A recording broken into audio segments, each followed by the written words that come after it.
There's a trite but meaningful expression that suggests a picture is worth a thousand words. Perhaps nowhere is this truer than in thought leadership. Breakthrough visuals that work hand in glove with well chosen words and easily translate complex concepts into demonstrated expertise and insights are hypercritical to creating compelling and memorable thought leadership assets, at least those that revolve around the written word. To be clear, great design is never a substitute for conducting solid research, constructing watertight arguments, engaging in impactful wordsmithing, and unleashing precision market outreach. But the right aesthetic can certainly help well produced thought leadership perform even better. Because as we all know, great content pivots around strong, effective, and empathetic storytelling. Setting the right tone with thoughtful design is necessary in today's attention deficit syndrome world. Anything that requires more than 10 seconds or 280 characters to express is often overlooked or met with a blank stare, sorry to say. That's why having a great designer in your thought leadership team is so important. Not only does he or she need the right aesthetic, but they must have a good feel for the material, beyond understanding your brand voice, that is. And that doesn't mean your designer needs to have complete mastery of the topic, but he or she must read, absorb, and be able to recite the primary messages. This will ensure that they're equipped to convey your best and brightest in ways that leave your target audience begging for more. I was fortunate at my last gig to hire a contract designer who embodies all of these qualities and more. Mary McBride is someone with whom I've had the pleasure of working, creating aesthetically pleasing, brand compliant, and highly resonant thought leadership for a better part of the last decade. We worked together on a host of projects through typical white papers, ebooks, and research reports, through spellbinding animations and breathtaking infographics. Those for PDFs as well as static and dynamic HTML. Mary's worked on projects for a variety of corporates spanning financial services and legal, as well as nonprofits. Mary was so happy to have you on our Everything Thought Leadership podcast. Thank you. Well, we'll jump right in because there's a lot to cover here. And, I wish we had more visuals that we can show, but we'll try to insert some as we go forward. So how did you get into the world of thought leadership design? Well, I started working with thought leadership teams coming out of a corporate background where I did a lot of branding support for marketing and events and whatever was required. I had done a great deal of work in legal marketing and branding for a certain period of time, and then I went over to financial, and then came to work with thought leadership. And one of the things that I really uh, loved in all of my job assignments was doing photo research and looking for really great photographers or stock photography or illustration and licensing. I built a number of libraries for a number of clients, and then we use that throughout the branding, exercise. And so that was a really good skill to have coming into thought leadership because everything we do now is so visual, and every visual is so important. It has the blink of an eye to take your attention. So that was sort of how I segued into thought leadership. One of the things that I really liked and enjoyed about working on thought leadership is that it's been a learning experience for me too, not just staying on top of my technical skills and using some new technical skills, but many of the subjects were really foreign to me, really, the technology was beyond my understanding or cutting edge or, future of work, like, wow, what does that mean?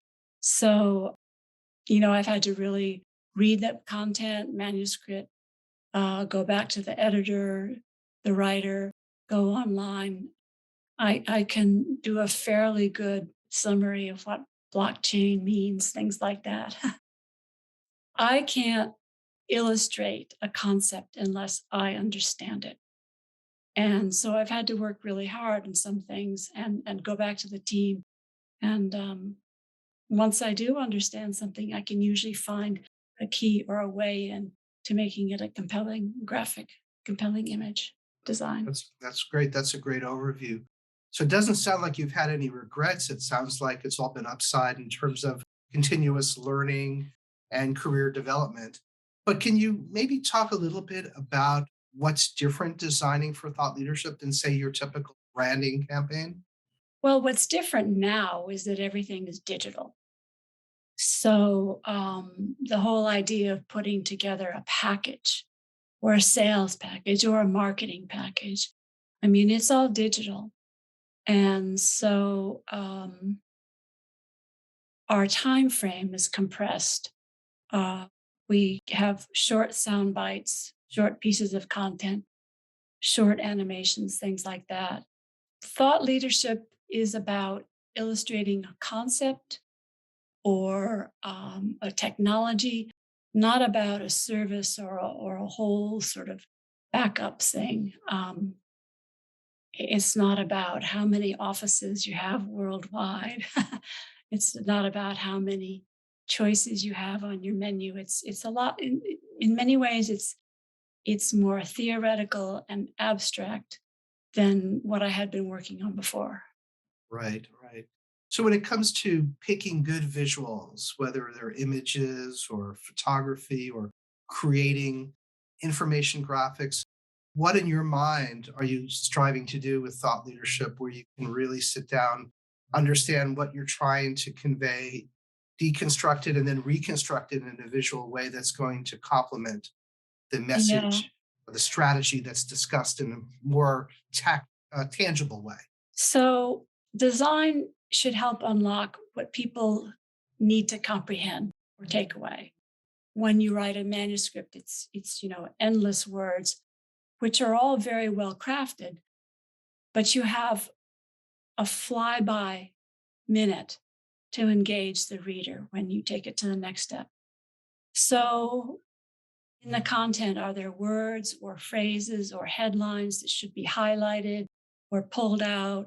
Are there interesting call out designs that you can use or bullets or icons, just places for the eye to touch so that the eye keeps moving over the page and processing the content? Is there a really engaging image that evokes an extra level of interest or focus, to get you to that point? So what we're doing is telling a story. The whole package is supposed to tell a story. And good design should be visually engaging. It should make it easier for the reader to go directly to the most important message and easily grasp the most important points. The eye should not have a hard time finding its way over the page or really the screen these days. And so, for instance, we've done a lot of work in diagramming technology for the cloud, and it's been interesting trying to find visuals that illustrate the commands behind the curtain between the user, the office, and the cloud. So can you started to talk a little bit about cloud. Can you give us some insight into how you start to look for these images? Do you have any examples of what's worked well, perhaps what hasn't worked so well, and trying to find the optimal way to convey the story pictorially? Well, I try to find a hook in the story, something that I can understand. And I also try to humanize it because we're talking to someone on a screen whose next step is to work with this. So it should feel easy. It should feel doable. So, the idea of banks of computers or networking or something that's very daunting. Like, how does someone's business or someone's service plug into that? How does that work? So I try to simplify it so it doesn't seem too overwhelming. A lot of the people I think that we're trying to touch base with haven't been doing this or need a new option or need some new answers. So let's put a welcome mat out for them and start the conversation in a way they can understand and feel comfortable with, and then go on from there. Right, but you don't want it to be too cliche or too, obvious. You have to figure out a way to evoke a whole new impression and thought process because you want to stimulate thinking and engagement, right? Right. thought leadership is about original thinking, original ideas, original technology. So we have to show original artwork, original design, and leave the other behind. When you work on branding programs, you have a brand book, and some of the best pages in a brand book are the do not do pages where they show the right images and say, don't do this, don't use marble pillars, don't use handshakes, don't use smiley faces. So it can be very challenging to find something that's new and fresh and not at all trite. Absolutely. And as I said in my intro, and this is a world in which everybody is rushing around. Nobody has a lot of time to spend on any one issue or concern of the day. You're dealing with a lot of time challenged people, yet they're sophisticated. They sometimes have an insight or a perspective on something that's ingrained. So, how do you boil down information or concepts in a way that allows them to open their mind? You don't have to spend a lot of time processing and digesting and spitting out what they don't like and imbibing what they do. Well, for instance, when I work on an animation, um, I count it out. If there's text that I have to use, I will read it out loud in a voice that I think is how the viewer would read it. And so the animation has to work in real time. It can't just whiz by. This is a place where it's so key to work with good editors and writers because I almost always have to go back to them and say, can we cut?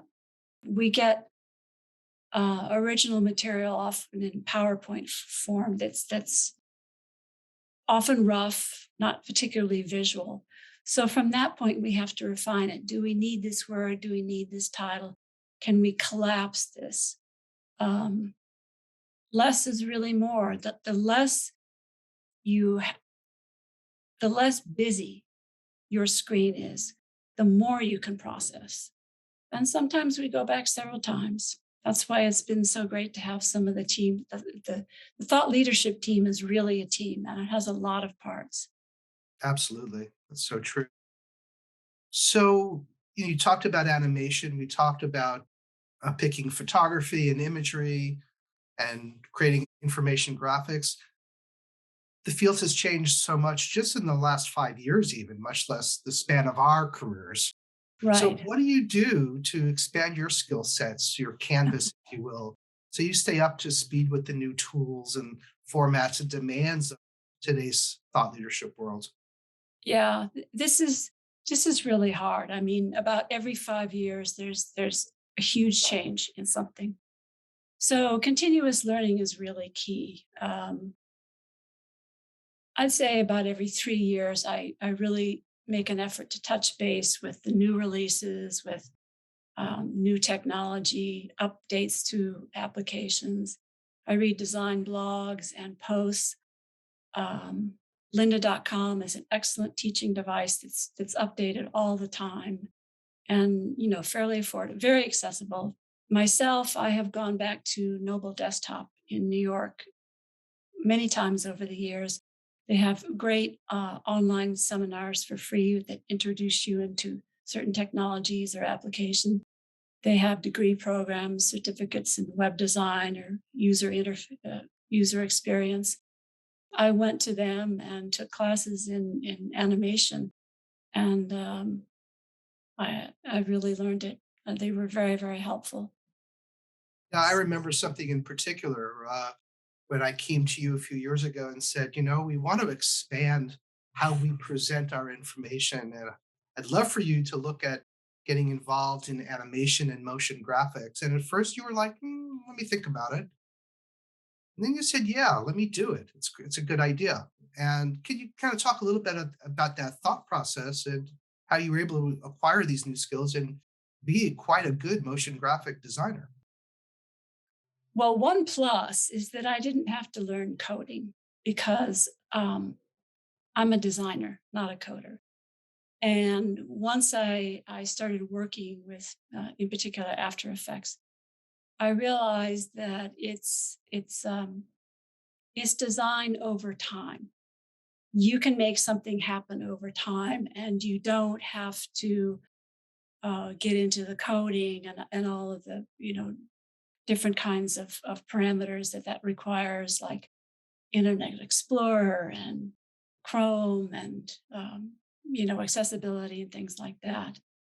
But inside the application are very robust tools and a lot more that once you get the basics, you can add on.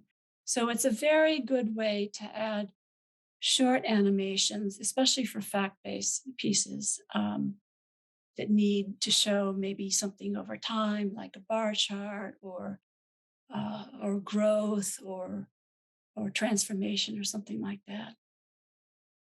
Yeah, I mean, it's one of these things, and I know you're being, somewhat, how can I put this?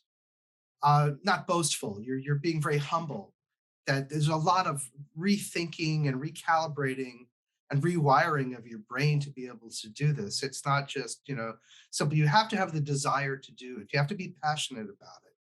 You have to feel that it's not only good for your professional career, but it's good for the reader. It's good for the consumer of the content because that's what they require these days.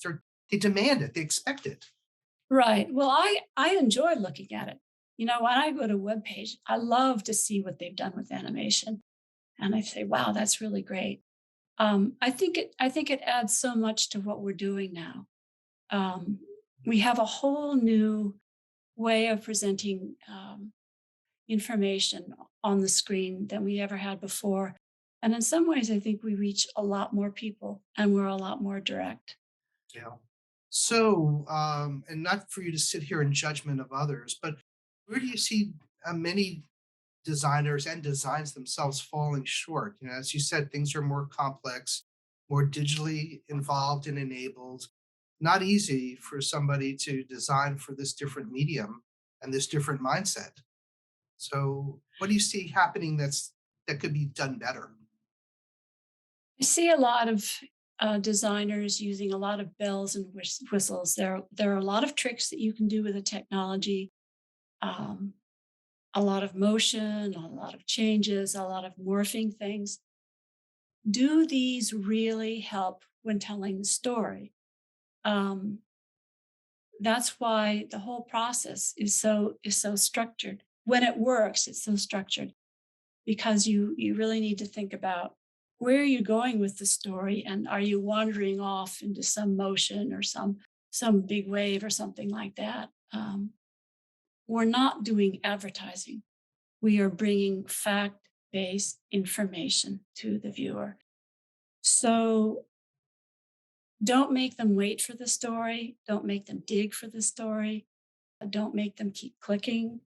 um, get to the story pretty quickly.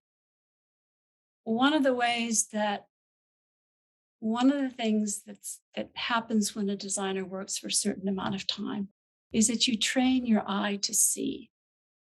And it's hard to define, but when you look at your own work, does it work? Is it readable? Is it legible? Is it hierarchical? Does it make sense? Is there something that your eye looks at and focuses on? Because that should be your messaging or your takeaway. So I really look for great composition, clear hierarchy of information, um, easily accessible menus, and just stick to the basics. Words to the wise.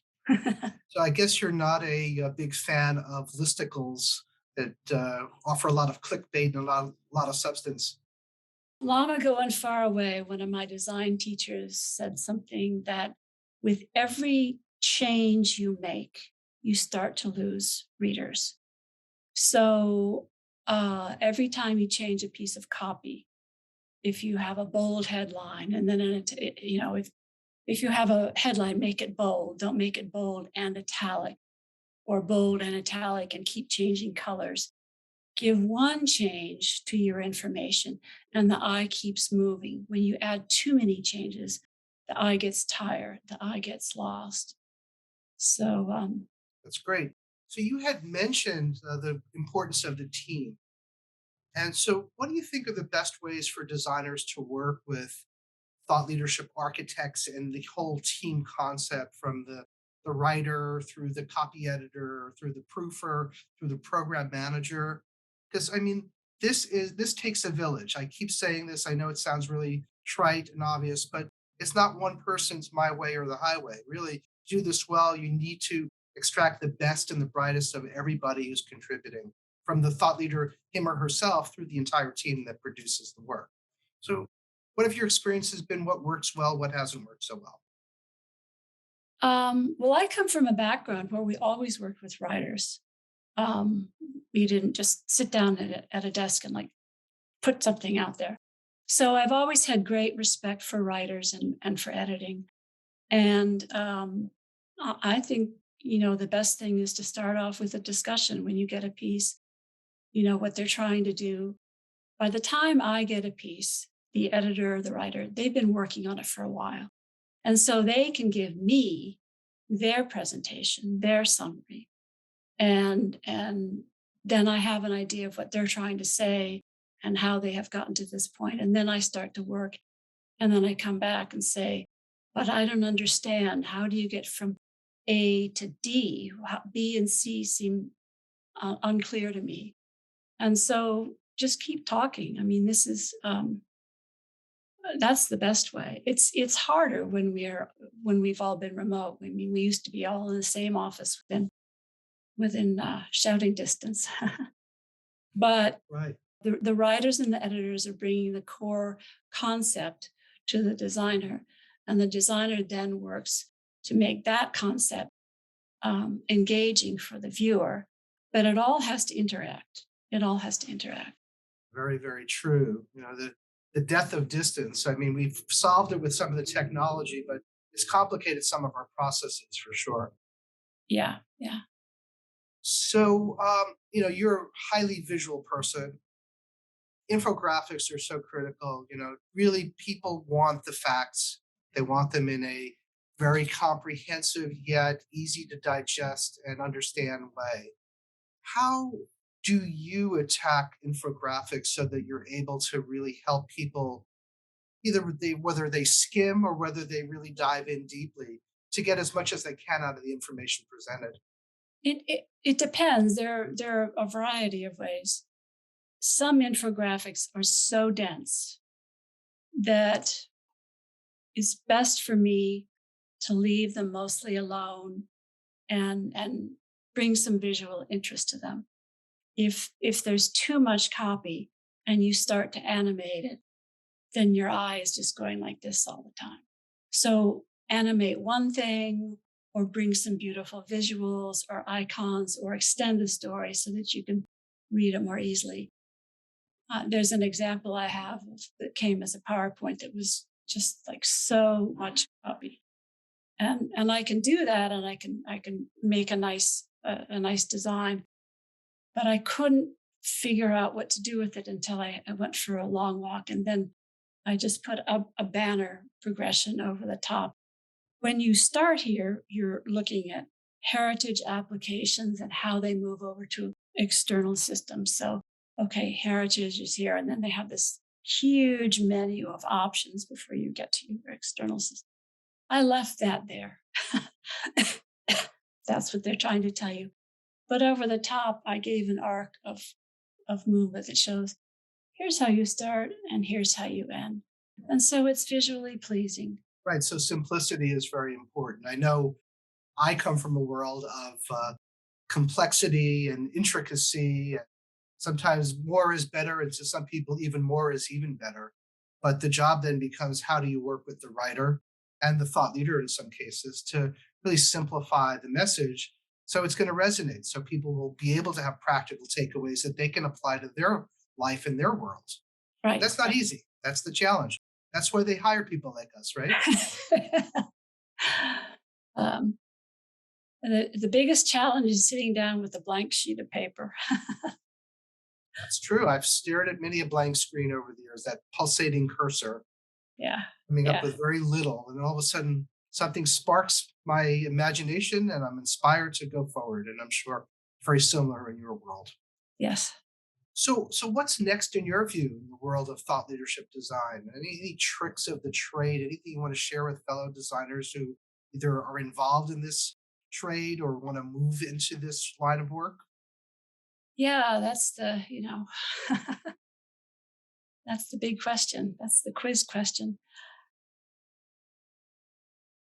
We've seen some visual storytelling that's coming out in a different way. For instance, there's a program called Folion that we used that had small bits of information combined with animations and video clips or animated graphics. And then you click through and it tells a story.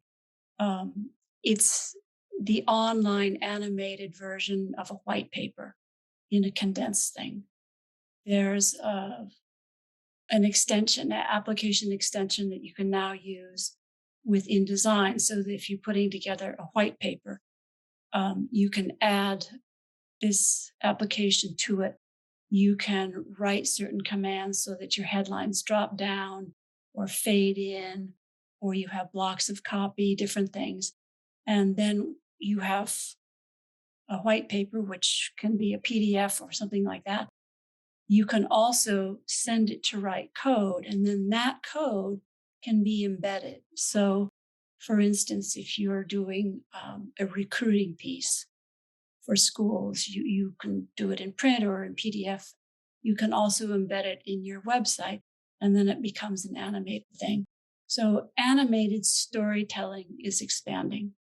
Absolutely. I don't know about you, but I spend a lot of time with the New York Times online, and they do wonderful storytelling through visualization, through moving pictures and images. And a lot of it is user control. So you can Yes. move the image and stop it and then take in what they're saying, then move it further and learn more. And then you scroll to the next section with some setup copy. And then you go to another image that tells a story in a different way or delves deeper. I just find that so rich and rewarding. It's time consuming sometimes to go through, but I come away with a better understanding of the topic They've done because some extraordinary visual essays, really extraordinary. Yeah. they did one just this weekend on Haiti. I don't know if you saw that one on the French colonization of Haiti. And then after Haiti had declared independence, the fact that the French government had extorted money from them, reparations, if you would, to pay for all the plantations that were taken by the Haitian people, and then to try to get them to finance more business through the French banking system, which meant that all of the tax money that the Haitians were collecting on their coffee plantations were going directly to the French. But anyway, I digress, but it was just visually a very compelling story, the way they showed how that all happened over centuries. You're Right. impressed on that way. Yeah, data visualization has come so far, and it's extraordinary. I mean, there are things that they just bring the whole thing to life. Yeah. So when you sit down, we talked, both of us talked a little bit about it's challenging sometimes to get started. You're scared, you're staring at blank screens and white pieces of paper. How do you get your process started? What inspires your design aesthetics? How do you really kickstart it and get yourself in the mood and the spirit of really building something that or creating something that's real breakthrough and real complementary to the work? Well, sometimes I sketch out ideas. I still use a pencil and paper, sketch out ideas. I think to have a really good, strong visual vocabulary, you need to leave your desk and engage with a lot of different things. Go see some art, go see some photography, go outside, take a walk. I'm a big fan of going outside and taking a walk. I've never had a really intractable problem that didn't have an aha moment somehow. When I have put everything away from me and far from me, somehow my mind is still percolating on this thing. And then when it's relaxed, an idea comes through. So, if you're really stuck, the last thing you should do is stick it, stay at your desktop and start tearing your hair out. Like, put a break, stop, go do something else, let your mind have a break. And there's a lot going on out there. I mean, movies. I used to love a website called I don't know what it was, Title Art, and it was all of the best titling from the movies. And there's extraordinary typography. Those are typographic essays, typographic examples, and it's wonderful inspiration. It's good advice. So anything that we haven't covered, is there anything that you'd like to, cover in this final portion of our podcast? Supply chain issues with getting us parts for our computers. I'm lucky Okay. that I had made the transition to a remote office some years ago, and I had basically everything I needed. Even so, I had to do a bunch of upgrades, and that's been a real challenge. You've got to be your own IT person, huh?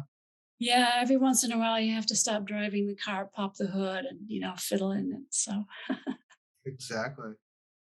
Well, thanks for joining us today. This has been a great, insightful, ex- creative exploration of the design side of thought leadership, and you really added some real insight to the discussion. So thanks. well, thank you, thank you. Well, Mary really took us on a wonderful visual journey of best practice thought leadership design. As she noted, great design must elevate the meaning conveyed in and the expertise exuded by your thought leadership, regardless of the format and the style in which the asset is published. Design is all about the visuals that complement and extend great storytelling. And in the context of thought leadership, where we are focused on unlocking insights, visually guiding the viewer toward the takeaways that matter most. And because thought leadership is about original thought, designers must focus on original design concepts, not cliche bills and whistles, to pump up the target audience. Underappreciate the impact of compelling design, and you will learn the hard way by not being seen and heard above the din. For designers, this means having confidence and conviction in your design aesthetic, working collaboratively with writers and other members of the TL team, exhibiting intellectual curiosity, being open-minded and continuously learning about the topic at hand, understanding where imaging meets messaging from a brand perspective. Taken together, these qualities spark creativity and fuel the team's ability to illustrate what's going on behind the curtain, as Mary marvelously noted. Thanks for joining us. We look forward to seeing you soon on another episode of Everything Thought Leadership.